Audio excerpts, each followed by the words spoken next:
السلام عليكم ورحمة الله وبركاته. وعليكم السلام ورحمة الله. الحمد لله رب العالمين والصلاة والسلام على رسول الله صلى الله عليه وسلم. Leo tunaendelea na aya ya 49 ya surati al-Baqara.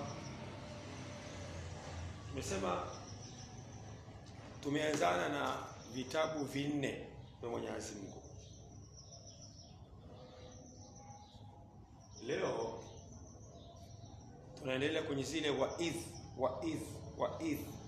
Tunasema waidh ni kumbukumbu, na hata unapofasiri katika Qur'ani, iwe tafsiri ya Kiarabu iwe tafsiri ya Kiswahili, waidh utasema kwamba wadhkur. Sawa?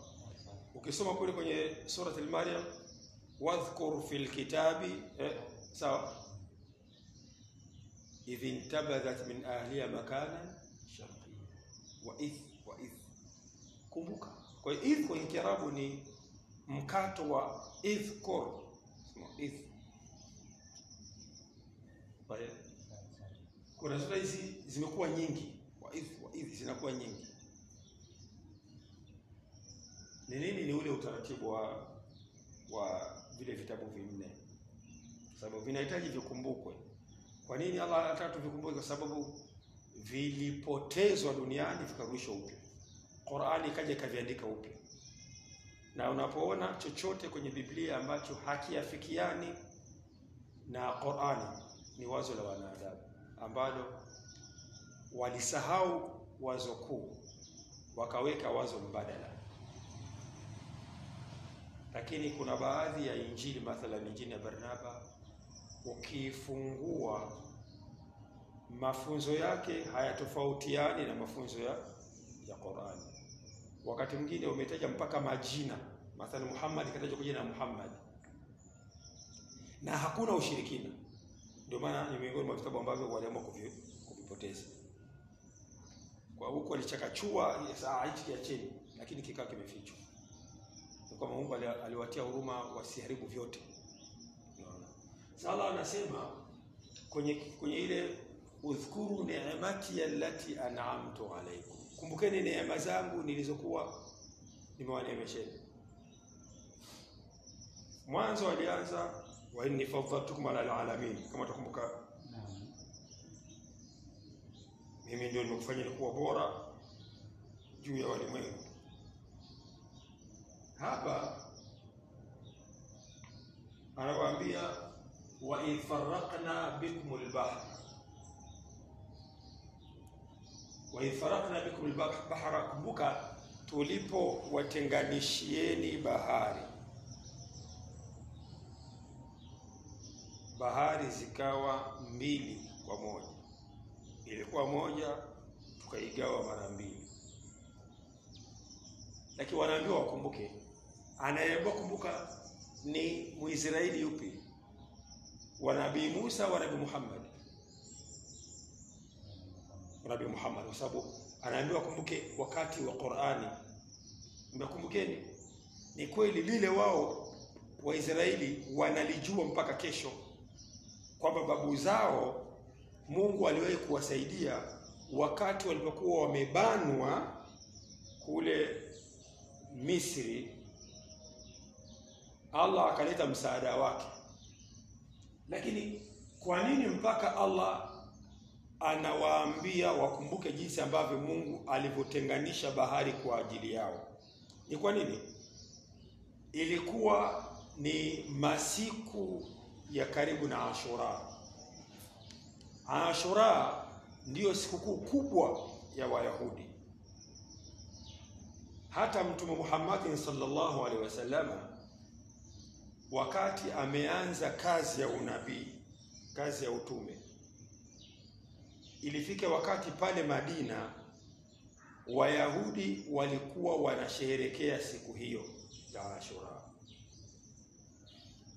Wanakumbuka babu zao walivyovushwa bahari kuokolewa na Firauni. Tumesoma jana, wa idh najainakum min ali firaun yasumunakum su'al adhab yudhabbihuna abna'akum wayastahyuna nisaakum wa fi dhalikum bala'un min rabbikum al'azim.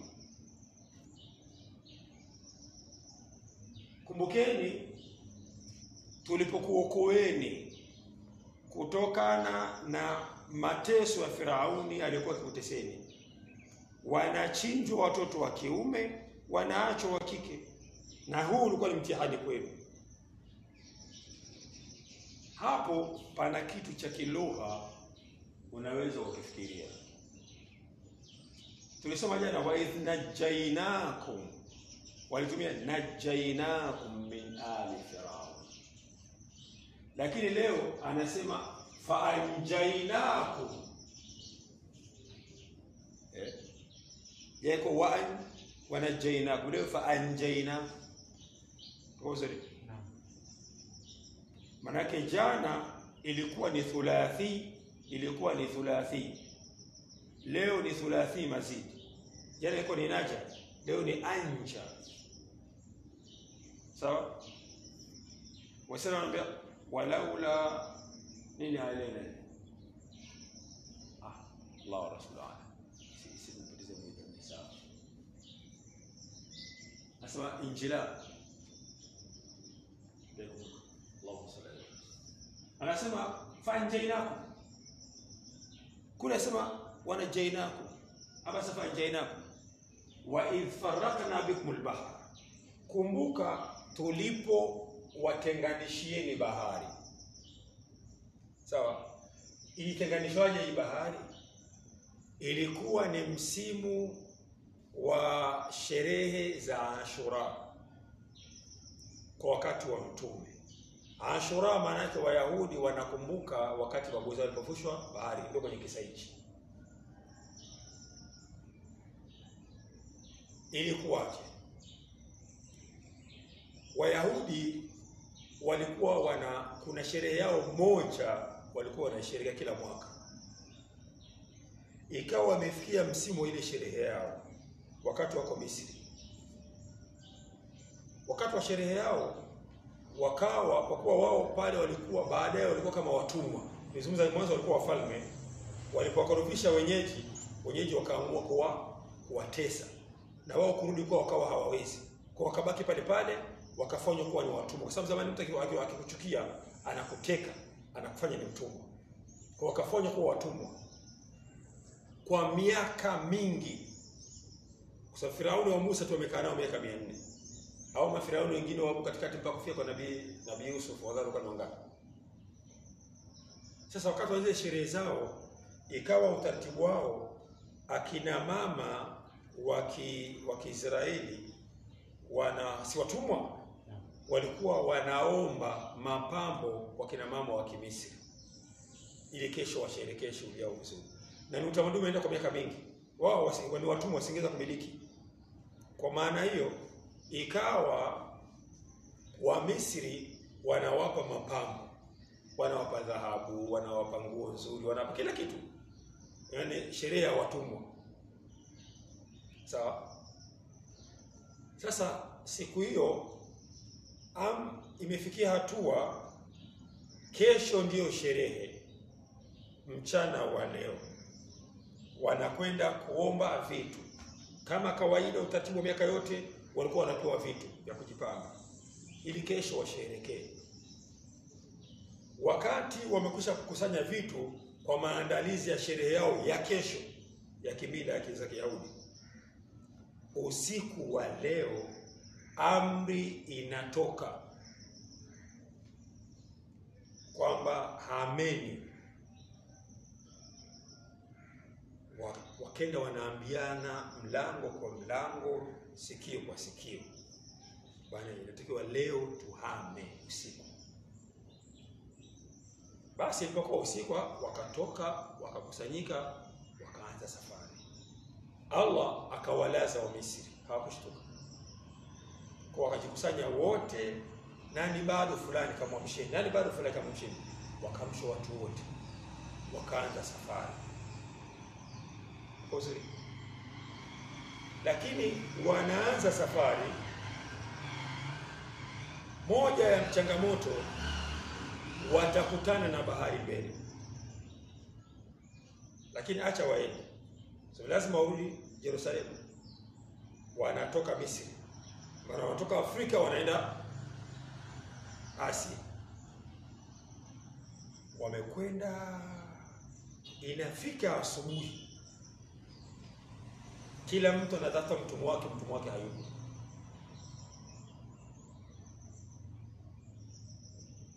Nchi nzima haina Mwisraeli.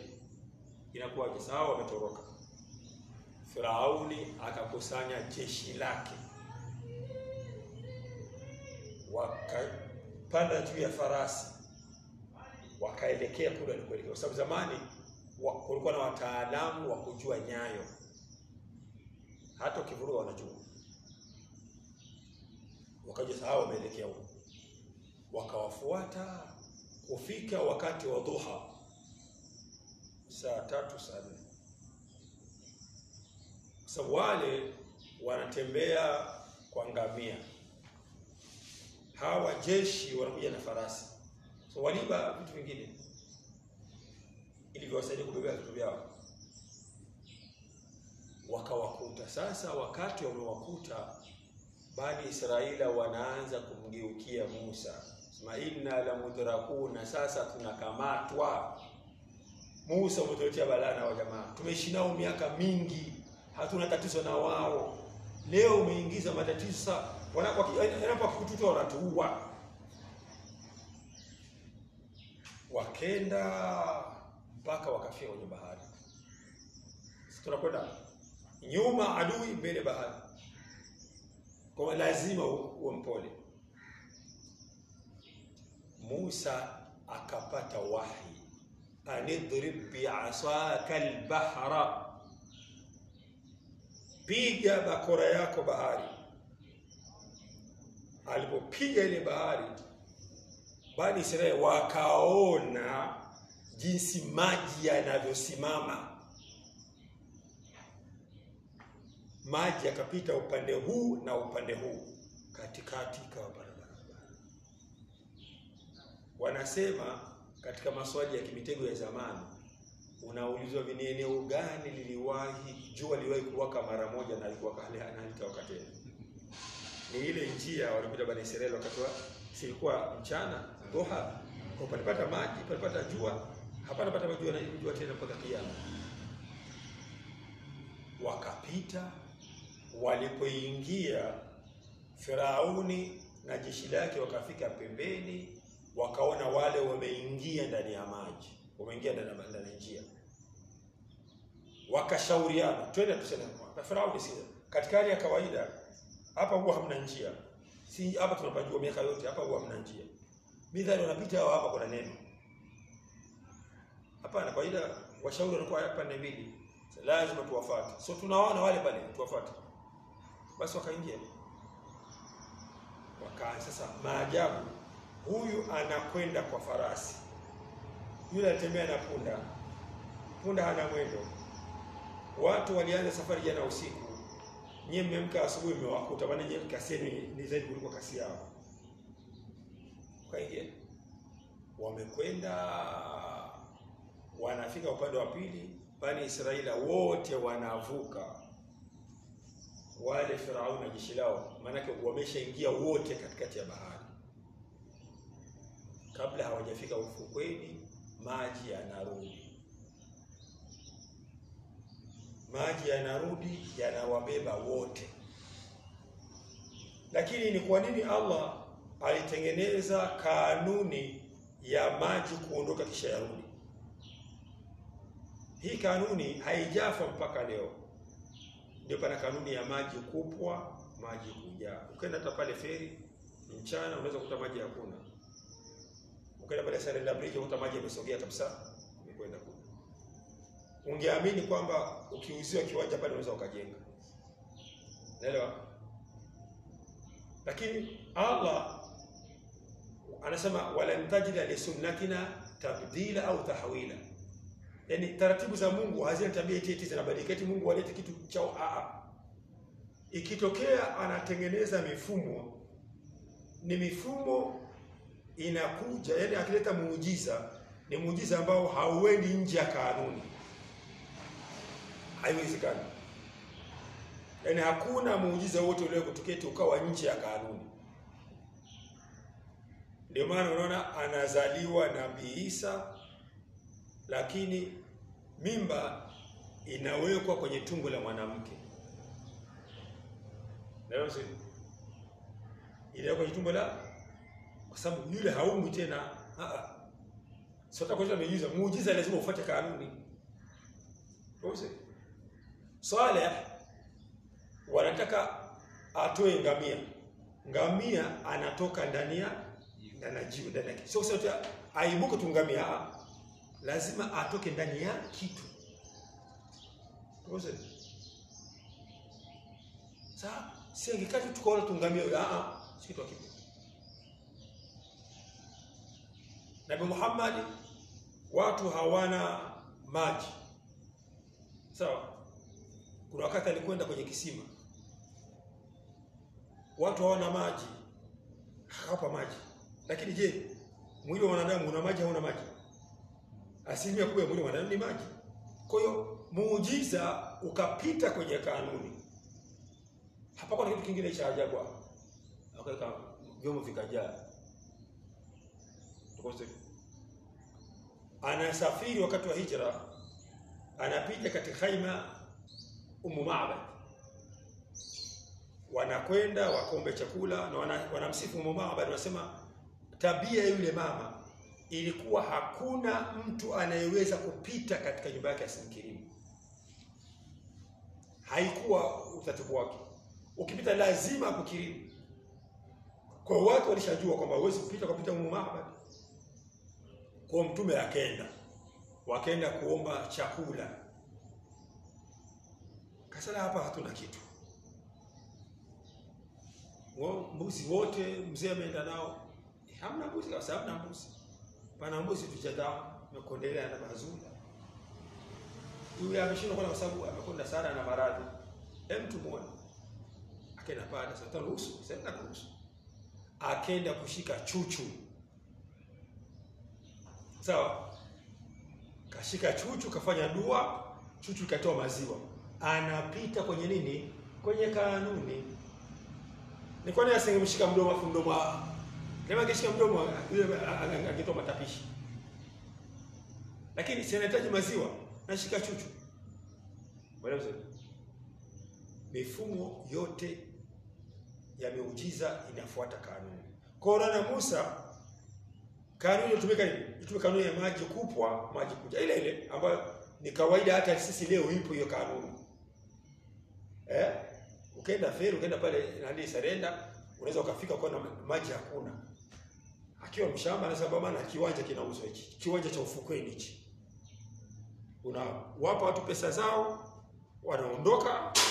Wewe baadaye maji haenda kugombana na maji. Umeona? Kwa hiyo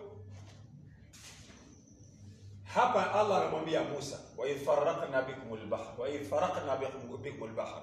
Kumbuka tulipo watenganishieni bahari. Kanuni yake ni hiyo. Na hao baada ya kuvuka, unaona wa aghraqna ala fir'auna, na tukawazamisha watu wa Firaun. Wa antum tanzuruna, wakati wanazama nyinyi mnaona, kwa sababu wao wametoka na wao wanakuja, ilikuwa imefikia hatua wawakamate sasa. Kwa hiyo hawakuangamizwa ni ambao hawakuona, walioangamizwa wao wanawaona kabisa wanaangamizwa. Na wakati wameangamizwa, watu wote mili yao ilipotea, ila mwili wa Firaun hakupotea. Allah ambaye linajala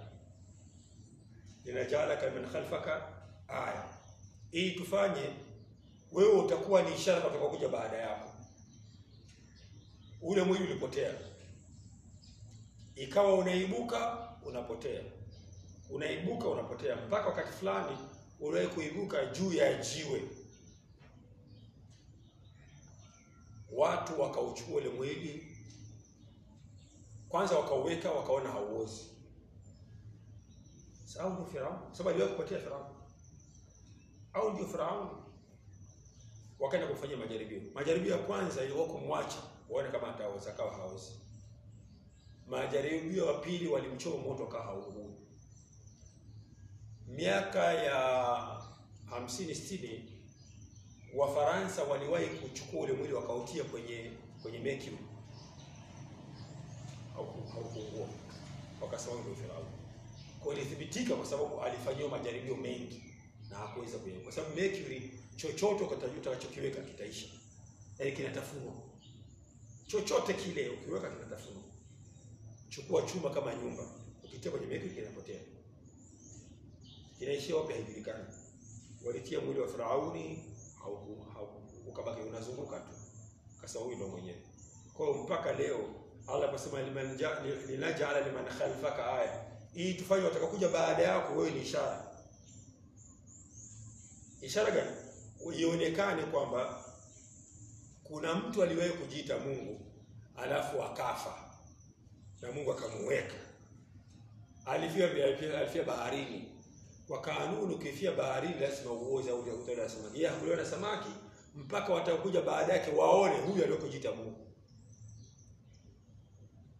Na mtu yoyote akithubutu kujiita Mungu, hata kama alikuwa mcha Mungu, ndio baada yake zinaishia hapo.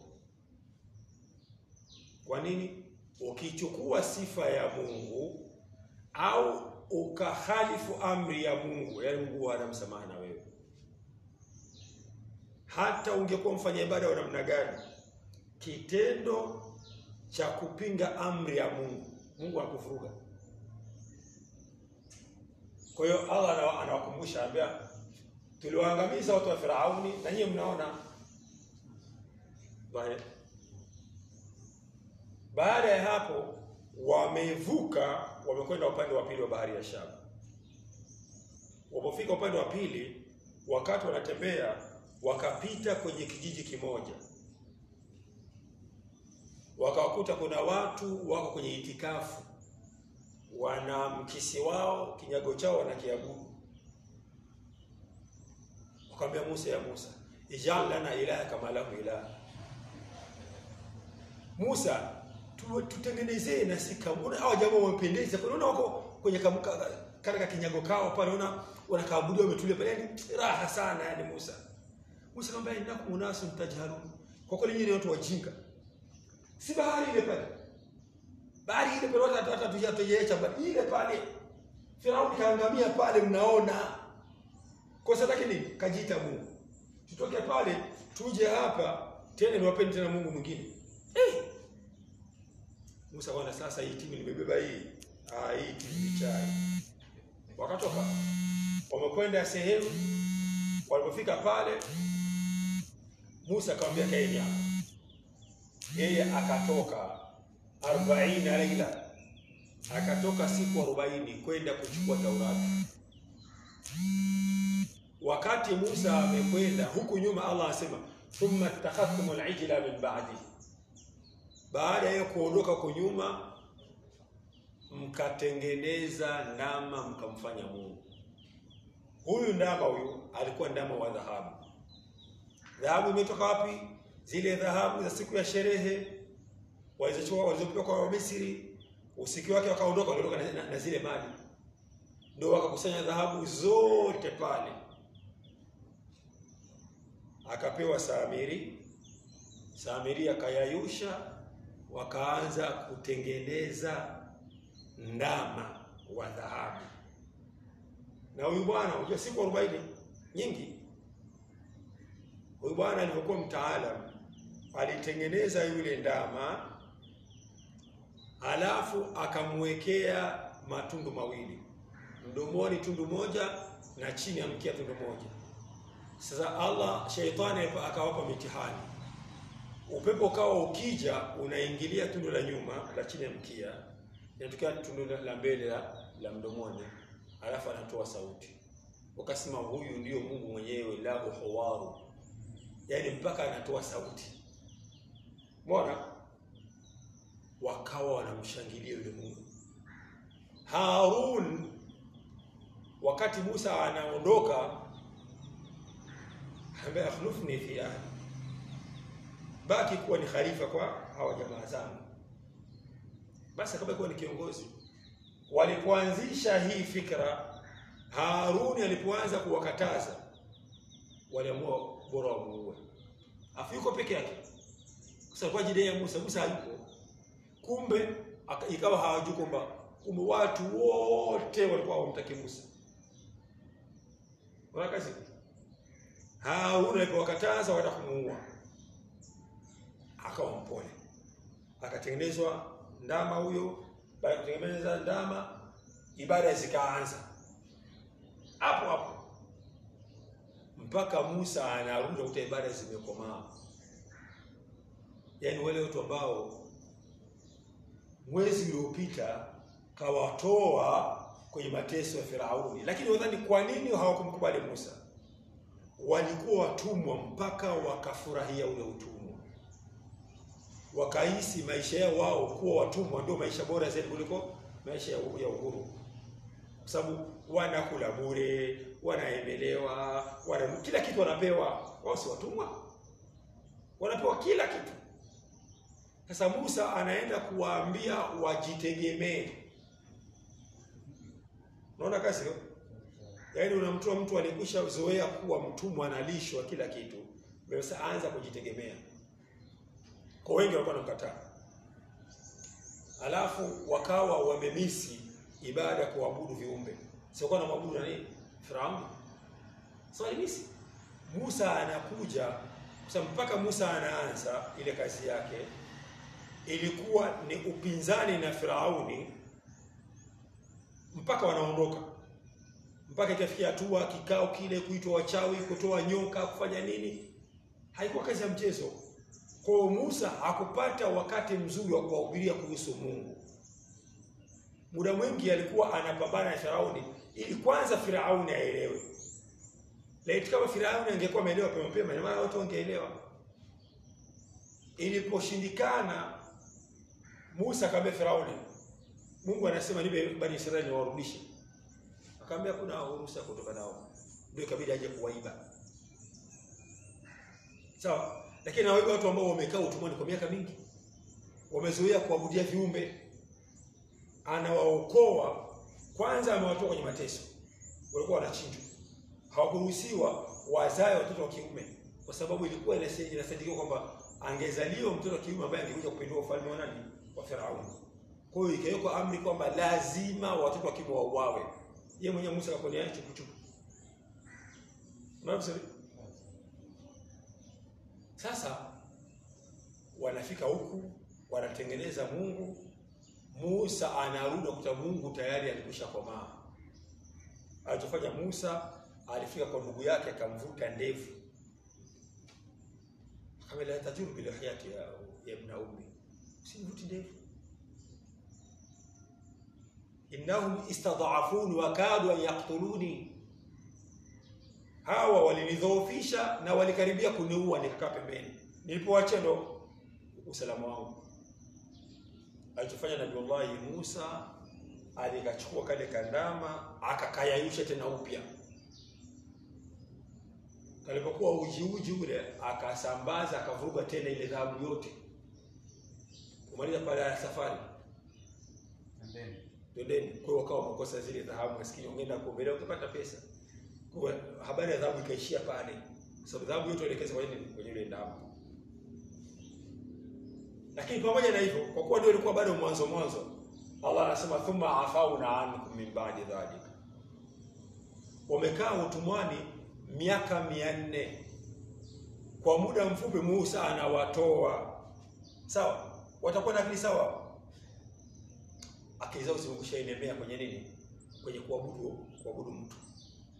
Walishasahulishwa Mungu kabisa kwa miaka yote hapa, kwa sababu unajua kabla ya Musa hapakuwa na nabii. Firauni ndio alikuwa anataka. Kwa hiyo wamekuwa wale wanajua Mungu ni Firauni. Sasa anapowatoa pale, anawatoa kama anawangoa kwenye fikra za kuabudu mtu. Kwa hiyo hata hicho alichofanya bwana Mungu aliwasamehe. Kwa nini aliwasamehe? Akili zao zilikuwa bado changa kwenye kumwabudu Allah Subhanahu wa Ta'ala. Kwa hiyo hata yangetokea maajabu yenu, bado wasingeamini vizuri. Wewe jifikirie bahari imesimama, mnyewe mnapita eneo la kwanza kabisa, na huko nyuma Musa alishawahi kuonyesha basi mtihani. Watu wamekusanywa, Firauni ametuma wale wachawi, wametoa wale nyoka, Musa akatupa ile fimbo yake ikawabeza wale nyoka wote, akaingiza mkono kwa pani akatoka baidha min ghairi su'i, mkono kwa unawaka kama mwezi, na wala Musa akawa haungui. Mbona alisha wewe kuyafanya yote, lakini bado wakawa hawaelewi tu. Akaja hapa akawavusha bahari, kitu ambacho isingewezekana. Lakini ilikuwa mambo haya, kwanza bahari imechanika, unaona, lakini pili amewaokoa ndugu zake. Wamefika upande pili, adui kaja, bahari imefunga, imewaua wao. Wanaona bado akili inatamani kule. Mungu akawasamehe. Wanasema Waswahili, unakwenda kumuoa mwanamke aliyeishi uhawara na bwana wake miaka 10,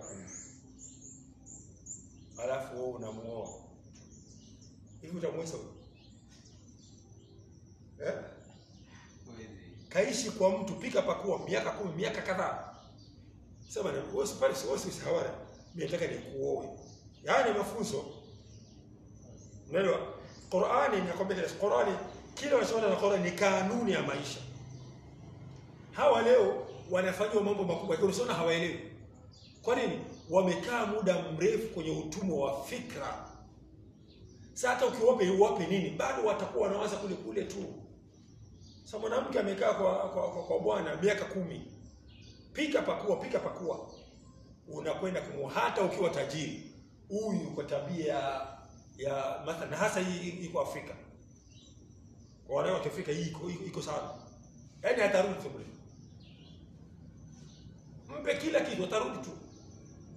Kwa nini? Sikazoea utumwa ule wa shetani. Sawa, fikra hizo zimeshaenda kwa Farao. Kwa hata waonyeshe nini, bado watakuwa wana fikra tu ile. Kule walikuwa na mabudu Farao. Sawa? Wametoka kwa Farao huko, wametengeneza nini? Ndama. Kwa hiyo wametoka kwa mtu mwingine kwa ndama. Unaona? Allah akasema habari kilezo teketeke, akawasamehe. Sema afaona. Min baadi la'allakum tashkurun. Huenda mkashukuru. Haya. Wakatoka hapo. Wa idha ataina Musa alkitaba. Kule sasa kuchukua nani? Abana miqata. Anarudi ndio anakuta hayo maruweruwe. Lakini kaja nani? Kaja na kitabu. Wa idha ataina Musa alkitaba wal furqan. Kumbuka pale tulipomletea Musa kitabu kilikuja na Furqan, sheria zinazowaambia halali ni zipi na haramu ni zipi. Sawa? La'allakum tahtadun, huenda mkajiongoza wenyewe. Sawa? Sasa mwongozo wa Mungu huko sikuwa Mungu anatenda ili muamini. Musa anatoa nani? Anatoa nyoka anakula nyoka wa Firauni. Musa anaingiza mkono unang'aa. Musa anafanya nini? Baada sasa yale yote yalikuwa yanafanyika ili Mungu apate kuwaongoza Bani Israeli kupitia miujiza. Sawa? Lakini baada akasema tusende huko. Kikaletwa kitabu, ndani yake kuna sheria zinazowaambia halali ni zipi na haramu ni zipi. Kasema la'allakum tahtadun, huenda mkajiongoza wenyewe. Sawa? La'allakum tahtadun, huenda mkajiongoza wenyewe. Moja. Wa idh qala Musa liqaumihi, kumbuka aliposema Musa kwa jamaa zake, ya qaumi innakum dhalamtum anfusakum, ninyi mmejidhulumu nafsi zenu, mmejionea wenyewe, bitikhadhikum al-ijla, kwa kule kufanya kwenu ndama kuwa Mungu. Itikhadhi al-ijla. Sasa lile kosa lile bado Mungu analo. Amri imekuja inasema fatubu ila bariikum, ombeni toba kwa huyu anayewatakasa. Albari, anayewatakasa. Muombeni toba huyu anayewatakasa. Sawa? Lakini jiulize, hapa alisemaje? Thumma afauna ankum min ba'di dhalik. Kisha tuliwasamehe baada, la'allakum tashkuruna, mtashukuru. Baada hapo kikaletwa kitabu ili mjiongoze. Mwana, kimeletwa kitabu ili mjiongoze. Wakati wanatumia kitabu ili wajiongoze wenyewe, sawa, walipokuwa tayari ndio inakuja amri. Sawa, amri gani? Fatubu ila bari'ikum. Jamani, wakati mlipokuwa mmetengeneza ndama mkamfanya kuwa ni Mungu, sawa, Mungu aliwasamehe yeye mwenye binafsi. Sasa hivi sasa jifunzeni na nyinyi kuomba toba sasa. Ile sura aliwaacheni. Ndio. Afara tuliacha tu. Tukaacha hivyo. Lakini je, ile kosa lilifutika? Angesema thumma ghafarna anhu. Kosa lilikuwa fanya nini? Lakini anasema thumma afauna. Ile kosa lilizima tu. Ghufran, unakumbuka? Ghufrani ni stilwaya. Inakuangua, kokoroa kabisa, ukoko wote.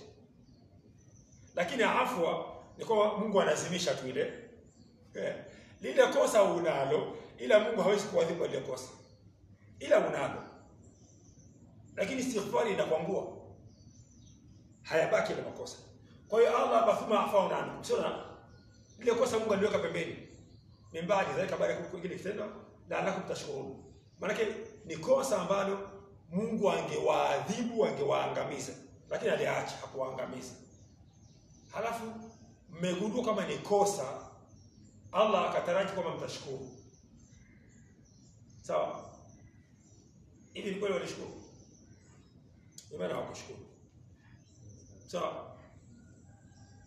Wa idh ataina Musa kitabu. Kumbukeni tulipomletea Musa kitabu, wal furqan, na sheria zinazowafundisha haki ni ipi na batili ni ipi. La'allakum tahtadun. Wewe mkafanya nini? Mkajiongoza wenyewe. Sawa? Wewe mkajiongoza wenyewe. Sasa anaanza kuwaambia, wa idh qala Musa liqaumihi. Kumbuka Musa aliposema kuambia jamaa zake, ya qaumi, enyi jamaa zangu, innakum dhalamtum anfusakum, ninyi mmejidhulumu nafsi zenu. Kwa lipi? Bitikhadhikum al-ajla, pale mlipotengeneza ndama wa kumwabudu, pale mlipomejiona nafsi zenu. Sasa fatubu ila barikum, basi ombeni toba kwa huyu anayeweza kuwatakasa. Ombeni toba, maana yake kule halikwisha lile. Alilipozi tu akatoka pembeni. Afau na kupeleka kutulipozi. Maka baadaye tutakurudia. Sasa linarudi. Sasa mmeshaka sasa mmetulia. Mmeshaona kitabu kimewafundisha haki ni zipi na batili ni zipi. Ndio mnaambiwa lile lilikuwa kosa. Baada ya kufundishwa nini? Baada ya kitabu kuja. Unaona? Kabla ya kitabu afauna ankum. Tuliliweka pembeni. Baada ya kujua sasa, kupata elimu sasa, ndio haya wazee sasa ombeni toba. Simesha kama ilikuwa ni kosa. Lakini hiyo toba wanaifanyaje? Faqtulu anfusakum. Kama tena silaha mwanze kuwa na wenyewe kwa wenyewe. Yaani unashika silaha, yeyote utakayemkuta njiani, yeyote utakayemkuta barabarani unaua. Awe baba yako, awe mama yako, awe ndugu yako, awe yoyote unakutana unamuua. Maana hiyo ni vita isiyo na macho.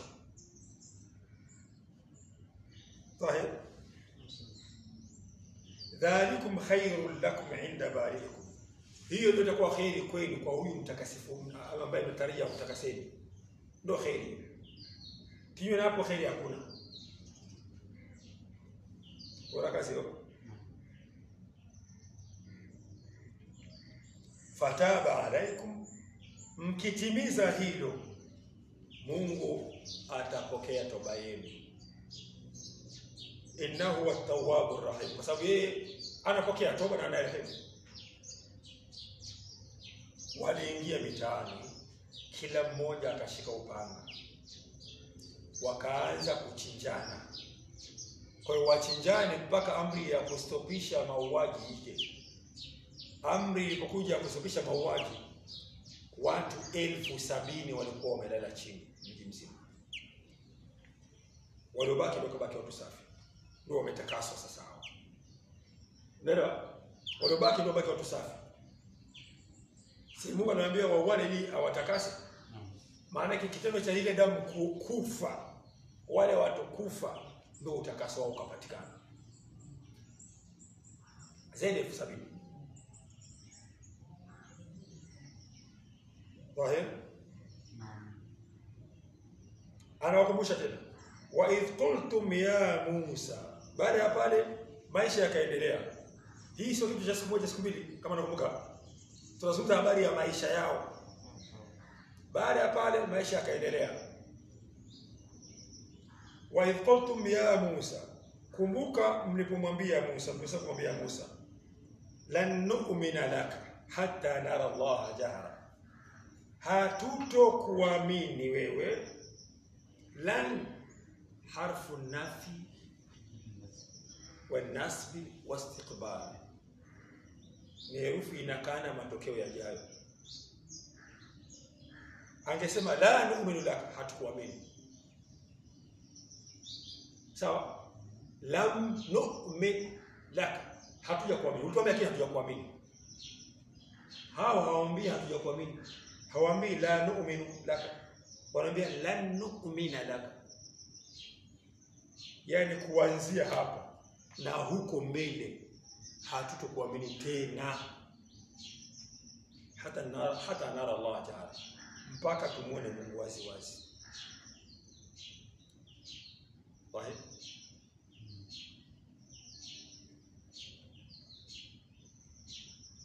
Allah anasema fa akhadhatkum sa'iqatan wa antum tanzurun, mkapatwa na maangamizi huku mkijua, mkiangalia. Hapa pana mchezo. Hawa watu walimwambia Nabii Allah Musa, kila siku anakwenda anaongea na Allah, anawaletea taarifa. Kila kena anaongea na Allah, wakallama Musa taklima, wakallama Allah Musa taklima. Musa aliongea mara nyingi sana na Mungu. Sasa bana, wewe sikiliza bana, wewe kila siku kena unaenda peke yako, ukija utupa habari kama umetoka kwa Mungu. Sasa kuanzia leo, ili tukuamini, mwambie Mungu tuje tuone kwako, tuhudhurie ile hadhara yako. Ndiko kuanzia. Musa akaenda kumaliza yake na Mungu. Sasa kiba na wale watu wameniomba, kasema basi waambie wachague watu 70 miongoni mwao. Wakateua watu 70. Ahadi iliyofuata akatoka na wale watu 70, akaenda mpaka eneo la kuongelea Mlima Tori. Fika pale kama kawaida, wingu linashuka. Wingu likishuka, Musa anaongea na Allah. Alipokuwa akiongea na Allah, walisikia ishara kama pana sauti. Walisikia ishara kama ni kweli pale anaongea naye. Mwanzo waliomba wahudhurie ile eneo ili wathibitishe Musa sio anawatapeli. Bali sila na wajinga. Wakahudhuria, wakashuhudia jinsi Mungu anavyoongea na Musa. Pale pale wakati umefunikwa na wingu, ndio wakatoa hilo, ya Musa la nu'mina laka hatta nara Allah jahra. Aya nyingine nasema, walisema ya Musa arina Allah jahra. Musa kweli hapo anaongea kama tunasikia sikia hivi. Sasa bana, sasa Hebu mwambie Mungu ajifunue tumuone moja kwa moja. Hapa tumuone. Sasa tunasikia kama kuna mawasiliano. Sasa tunataka tumuone live moja kwa moja. Allah akawapiga pigo kubwa. Saika. So ilikuwaje? Saika. Lile wingu liliondoka. Baada ya kuondoka lile wingu wakawa wanaona wote. Alafu Mungu akaanza, tunataka umuone, akaanza kuwaua. Aliwaua namba 1 mpaka namba 70. Mmoja anakufa. Mmoja anakufa. Mmoja anakufa. Mmoja mpaka 70. Musa tena kaanza kulalamika. Kwa sababu ni kweli walimkera. Yaani wewe unaongea na mkuu wa nchi. Alafu jamaa anaingilia mazungumzo katikati. Si inakera. Tena jamaa mmoja umekuja naye wewe. Musa nilimkera hivi. Sasa walipokuwa wanakufa sema acha kwanza Mungu awatie adabu. Wakaisha wote wamekufa. Musa anasema tabeba baba yako Bani Israeli. Hivi nitaenda kuwaambia nini? Yaani nirudi hivi nimekuja na watu 70 na narudi peke yangu. Hivi Bani Israeli watanielewa kweli? Kama ya Rabbi, la ushita la akhatahu min qabli wa iyaya. Ungetaka ya Rabbi, bora ungewachukua kabla ya mimi kuja nao huku. Bani Israeli hawatanielewa. Basi Allah akaanza kuwafufua. Akafufua namba vile vile. Aliyekuwa wa kwanza kufa akawa wa kwanza kufufuka, kwa sababu yeye wakati alipokuwa kwanza kufa, wakati alipokufa wenzake yeye hakuwaona. Kwa wakaanza kufa namba 1. Wakaenda wakafufuka namba 1. Wakafufuka namba 1 mpaka namba 70. Kwa sababu namba 70 walikufa namba hawa wenyewe aliwaona wote. Lakini namba 1 hawa walikufa yeye hakuwaona. Kwa kaanza kufufuliwa namba 1. Akaona wenzake hawa wamekufa wote na walikuwa wamekufa. Simtaka muone Mungu wewe. Sasa Mungu amewaonyesheni sana. Muone wakarudi mjini. Wae? Kwa walikufa wa antum tandhurun. Lile janga lilopata mpaka wakafa, mlikuwa nyewe mnaona. Kafa Firauni mliona wenyewe. Na mmetaka Mungu muone, mmekufa wote mnaona na amewafufua wote mnaona. Wae? Thumma ba'athnakum min ba'di mautikum. Kisha tulikufufueni baada ya kuwa tumewaua. Ni pale. Yaani walipata kifo cha dharura. Alafu wakafufuliwa. La'allakum tashkurun. Huenda mkashukuru. Unaona shukrani mara ngapi? Mara ya pili. Wa kwanza alipo likiza lile ukajua yamekwisha, kumbe mbele ataka washukuru tu. La'allakum tashkurun. Huenda mkashukuru. Maisha yakasonga mbele. Sawa? Maisha yanaenda hapo. Tunasema sio kazi moja. Ni maisha yao. Katika maisha yaliposonga mbele, wadhallalna alaykum al-ghamama. Wakaanza utaratibu. Maana wametoka wapi? Misri. Sawa? Wanakwenda wapi? Yerusalemu. Wadhallalna alaykum al-ghamama. Tukafunika wingu. Wanzalna alaykum al-manna was-salwa. Tukawa kila wakati, maana ilikuwa soka za siku moja, kule wakawa na ikifika asubuhi wanataka kula, linashuka kungugu. Ikishuka kungugu linakaa pale ile wingu, baadaye likiondoka pamebaki vyakula. Wanakula. Ilikuwa ni manna na salwa. Manna ni kama nyama za ndege. Na salwa ni kama chakula kama asali. Kwa hiyo ndio utaratibu wao. Ikija ikifika wakati wa chakula, wingu linashuka. Wingu linashuka na wafunika. Ikiwafunika, ikinyanyuka, vyakula vipo. Unaona? Ndio utaratibu kila siku. Kila siku. Unaona watu walikuwa wanarehemiwa na Mungu. Waanzalna alaykum manna wa salwa. Tukao tunawateremshia manna na salwa. Kulu min at-tayyibati ma razaqnakum, kuleni vizuri tulivyokupeni. Kilichotokea tutakuta na mbele mpaka Allah asema wama dhalamuna walakin kanu anfusahum yadhlimun. Sawa? Hawakutudhulumu sisi, bali walijidhulumu wao wenyewe. Manake haya yalipokuwa yanashuka yakawa kero tena kwao, Mungu akaondoa. Sawa? Tukisoma hapo mbele tutakuta Allah anasema ya Musa lan nasbira ala ta'amin wahid, yani hatuwezi tukuvumilia chakula kwa kila siku hicho manna salwa manna sala. Kuna Allah asema wama dhalamuna, hawakudhulumu sisi, walakin kanu anfusahum yadhlimun, walijidhulumu wao wenyewe. Yani unapata chakula cha bure hapa sasa, hii chakula kiniacha ndio hichi kila siku bwana.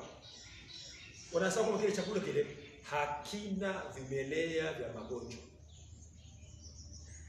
Haya, maisha yakasonga mbele, safari inakwenda sawa. Hapa sasa safari inafikia mwisho.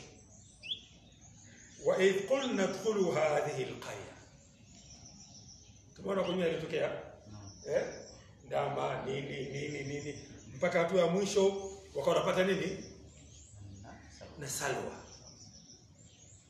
Sema hii hatutaki. Kumbe umekataa, ile ndo mwisho wa safari. Sasa ndo wanafikia sasa, safari inakwisha ya kutoka Misri kwenda wapi? Kwenda Yerusalemu.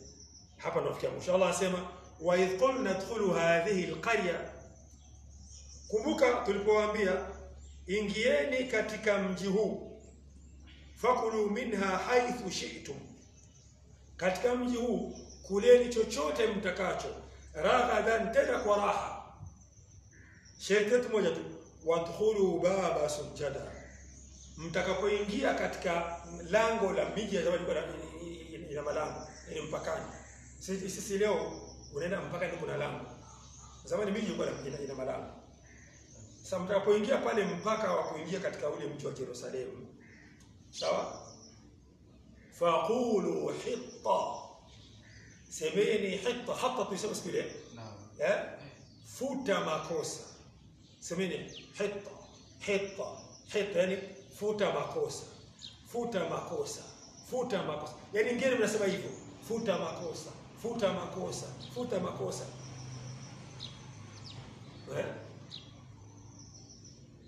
Naghfir lakum khatayakum. Wametuma neno gani? Naghfiru. Maana yake ile hatta, sawa,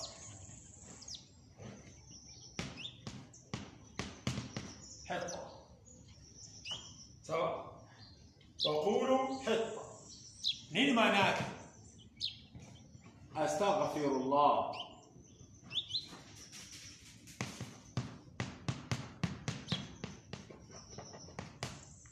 Kila mmoja aseme hatta, yani astaghfirullah, astaghfirullah, astaghfirullah, astaghfirullah. Mnaingia katika mji mnapiga istighfar, astaghfirullah, astaghfirullah. Ndio maana hatta, kwamba ondoa makosa, ondoa makosa, ondoa makosa, ondoa makosa, futa makosa, futa makosa.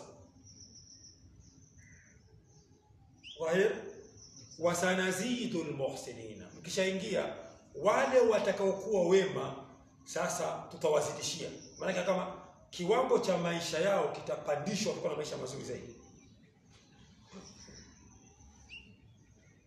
Fabaddala alladhina dhalamu qawla, wakabadilisha wale waliojidhulumu nafsi zao kauli, ghaira alladhi qila lahum, wakaleta kauli nyingine tofauti na ile walioambiwa waitamke. Fanzalna ala alladhina dhalamu rijza min as-samai ma kanu yafsukun, tukateremsha kwa wale waliojidhulumu nafsi zao rijza min as-samai, adhabu mbaya kutoka mbinguni, bima kanu yafsukun, kwa jinsi ambavyo walikuwa wakifanya uchafu. Sawa, walibadilisha. Walibadilishaje sasa? Badala ya kusema hitta, yani astaghfirullah, wakasema hinta, yani ngano. Maana kulisa kwa maana nasali watu. Sasa wanaenda kupiga chapati. Ngano, wanasifu ngano kwamba wanaenda sakula chakula cha ngano. Wameachana mambo ya Mungu yale kule, maana nasali kila siku nasema hakuna kitu.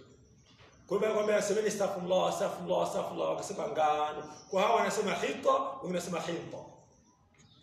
Kuna ambao wanasema hita, wengine wanasema hinta. Yako mkudia? Ambao wanasema Mungu tufutie makosa, wengine wanasema ngano, wanasifu ngano. Allah akawashushia balaa hawa walikuwa wanasifu ngano. Tena baadaye tuka mbinguni. Allahu wa rasuluhu a'lam.